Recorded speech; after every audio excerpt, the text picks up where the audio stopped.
Creativity is an addiction. It is. It beats you up. It gives you victories. It gives you everything that you want, and then you lose everything you once had.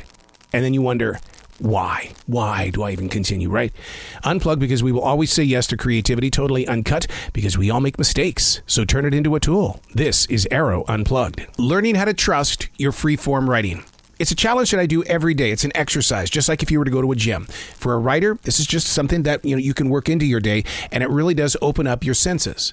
1 page, 10 minutes to write, absolutely, without a doubt, no editing whatsoever, because it gives you plenty of time to talk about it, to build upon it.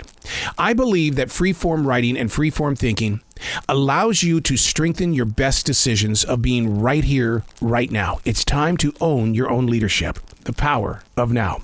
We're reading from November 7th, 2021. The subject that I had at that time, it's called irritable male syndrome. Sounds like something you just can't fix, right? You got to go to the doctor once a month just so the doctor can say, yep, you still have it. Irritable male syndrome. Do men get moody or angrier as they age? I just want to be prepared for this.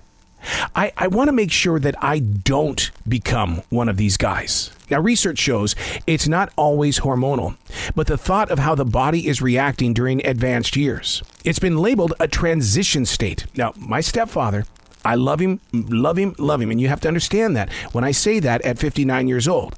I love him so much, but he always seemed very, very angry during my younger years. We took it that he just didn't like his stepchildren.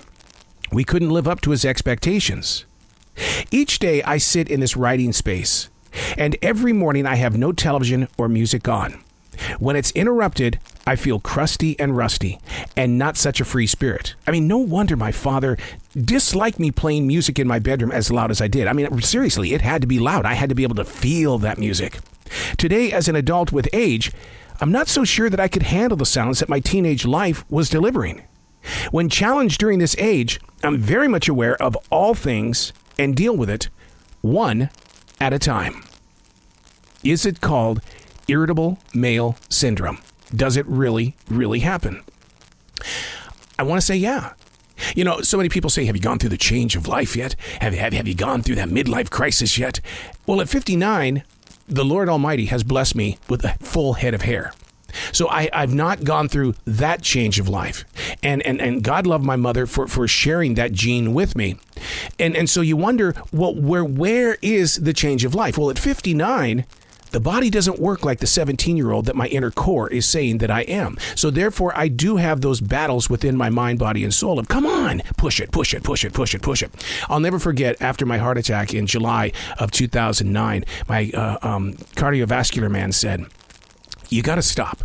You are pushing yourself too hard. You can't go 15, 25, 30 days in a row with barely any sleep. I understand that you love being in this world of performance and you can't get enough of that stage, but you are wreaking havoc on your body, and your heart is a main part of that body. And I was like going, this is what I said. You can go to hell. It's exactly what I said. You can go to hell. I'm not stopping. And so, you know, this thing called irritable male syndrome. There are a lot of older gentlemen that I see on the front lines that have grumpy looks. They have that resting bitch face kind of look about them. And you sit there and you go, what am I going to do as a 59-year-old that is going to change the way that they're looking, acting, reacting, and not necessarily, you know, getting into the community like I know they probably would like to, but they just don't know how to do it. And so that's how I've taken this on, this irritable male syndrome. And that is, I'm not going to be one of those guys. And it's going to be a choice that I'm going to make. And the only way that I can help change that is by sitting with those or standing and having a conversation with those that could be, and they're not going to openly say it, but they have it. But you talk with them, you share with them, and you build up a relationship so that when they come into the place where I am, you get that smile now. Because it's like, dude, I know you. God dang, man, you were there with me. You listened to me. You recognized me. I'm Arroe, and that's Stream Thinking.